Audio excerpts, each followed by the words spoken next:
K is a tiny place that's it's barely on the map. Nobody ever goes to Ake.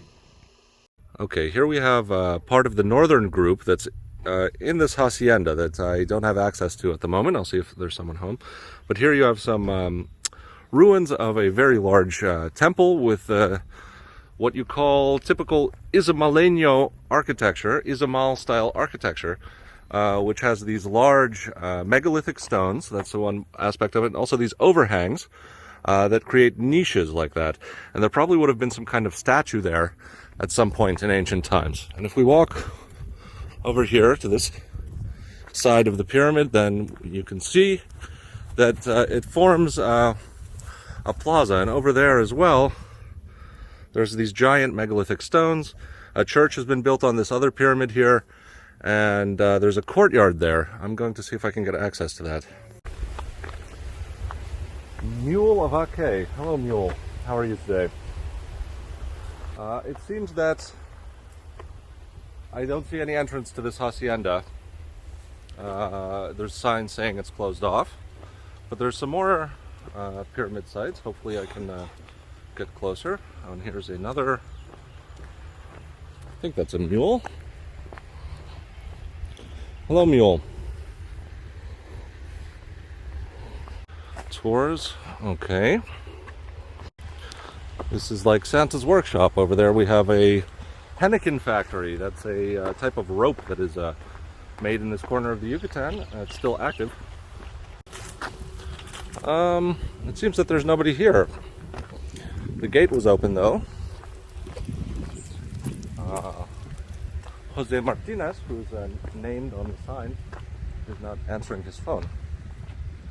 But over here we have, there's a bicycle, so there's someone here. And the ruins of a hacienda. Hola!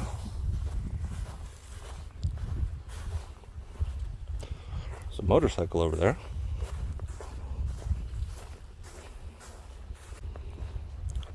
Hola! It's a large pyramid. Okay, I've met some men who pointed me in the direction of Jose Martinez. He is in that direction. At the henequen factory, probably. There's another plaza over there, so let's take a look. Here's some sort of megalithic wall. Looks like they reused the stones for some horse troughs. There's a factory there that's producing rope.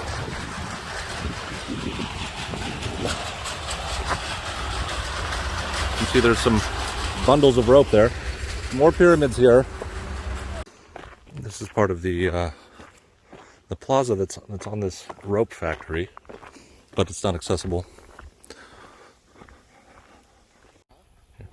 Here you can see rails for a little cart. Over here there's some ruins, and I think Jose Martinez should be over here. Let's take a look.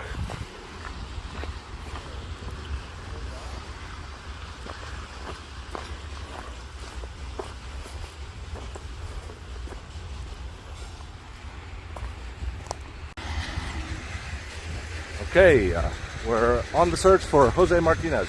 That guy back there, he told me that he should be in this factory where they're making henequen rope. Here you can see some of the material that it's made of.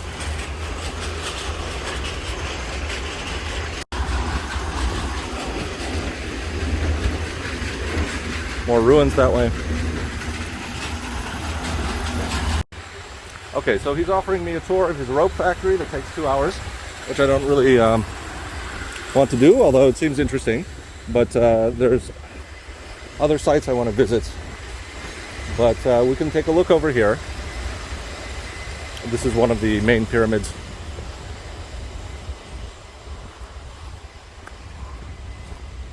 Yes, you can see that's overhang, typical of the Izamal architectural style.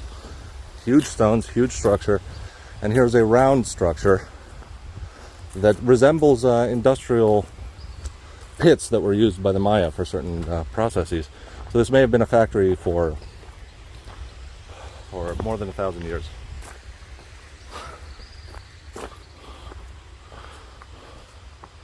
It's quite the sight. So this pit, no one's really sure what it does, but there are similar pits that were used for salting fish and industrial production. There probably would have been paintings or sculptures in these niches that are all over the place. This, I guess, would have been one of the main staircases, but is in quite a ruinous condition. Here are most of the stairs. You can see the stones are absolutely enormous.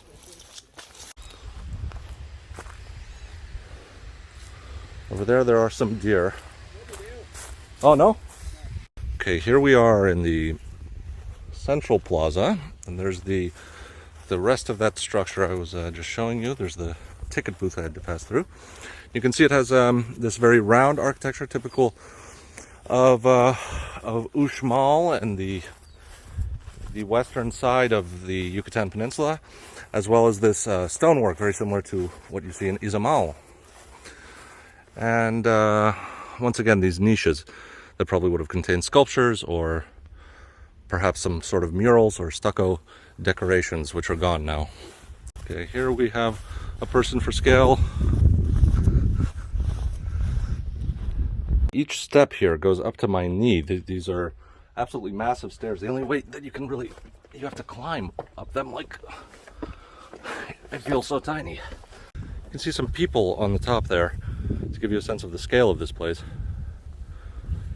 Absolutely enormous megalithic style architecture. And here on the other side of the plaza, you can see that there's another building that's in a half ruinous state. Beyond that, there are more pyramids, more structures. I can see a little place near to here where the canopy of the trees is higher than everywhere else.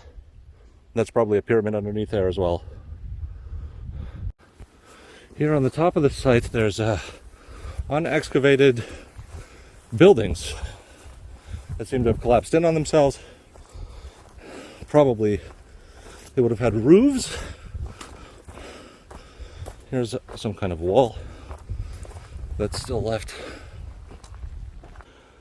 You can see these very flat, smooth stones forming the lower wall, possibly in the Uxmal style of architecture, the Puk style. On the back side too, you have a very nice wall. Here there's the remains of a strange round structure. There's something similar in Akanke, and that was a sort of domed structure that let in a shaft of light on certain days of the year that allowed the Maya to know when to plant crops and harvest things. You can see that the roof has collapsed, of course.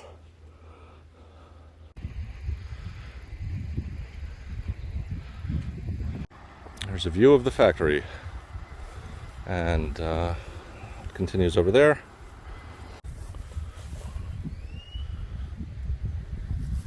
See a round building down there. Rounded, looks like a sort of a typical Mayan house. One of the things that's amazing about this place is the sheer scale is tremendous. It's similar to other Maya sites, but everything is just grander here. You have just massive structures, massive stones, and a massive plaza.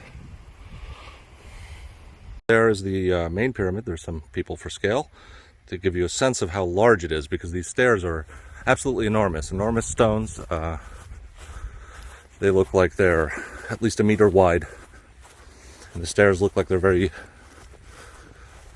tall, like it was built for a giant.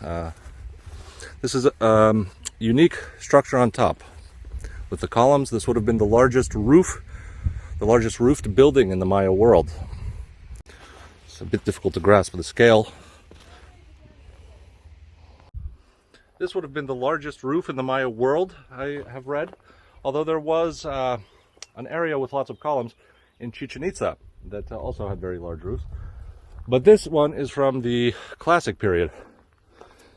You can see that these pillars would have been quite tall.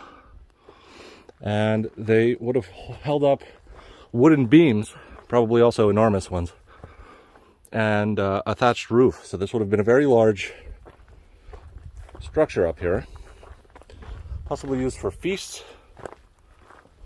And here are two chambers. Looks like columns. Oh. Some sort of lizard. Okay. There have not been... There's no stela here. There's no carved artwork as far as we know. Although the city was referenced in other places. And it had the symbol of a hand holding a fish, which means the bringer of water in Maya writing. Probably something to do with the rain god, Chuck. And this may have been a temple to Chuck, or that may have been, it's unclear.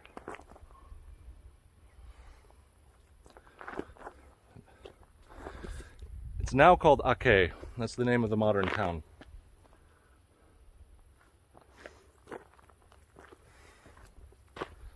Wow.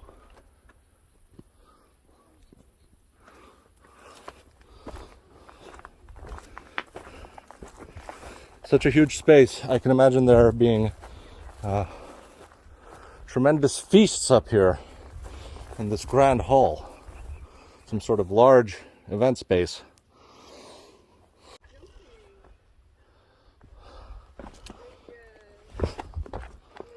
Steps are so large that it's like jumping from one to another. There's a large iguana there. Hey.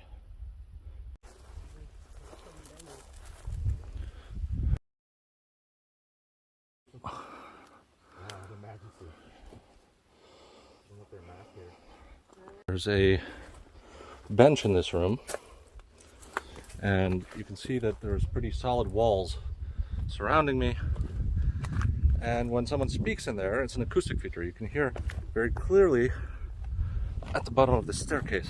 Okay, and here's the staircase leading to the central plaza. So if someone was shouting in here and there was an audience in front of them on the plaza, they would have heard pretty clearly.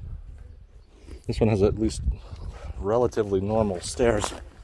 Still a workout for the old knees. Structure in front of the pyramid with an unclear function. There doesn't seem to have any doors. May have been some sort of basin, maybe also for industrial purposes. Hard to say. Hello, I'm here today in Ake, a rarely visited site to the east of Merida, dating originally from the pre-classic period, although most of the structures, these massive pyramids that are here, date from the classical era, and a lot of them being exemplary presentations of the Ismaelino megalithic architectural style.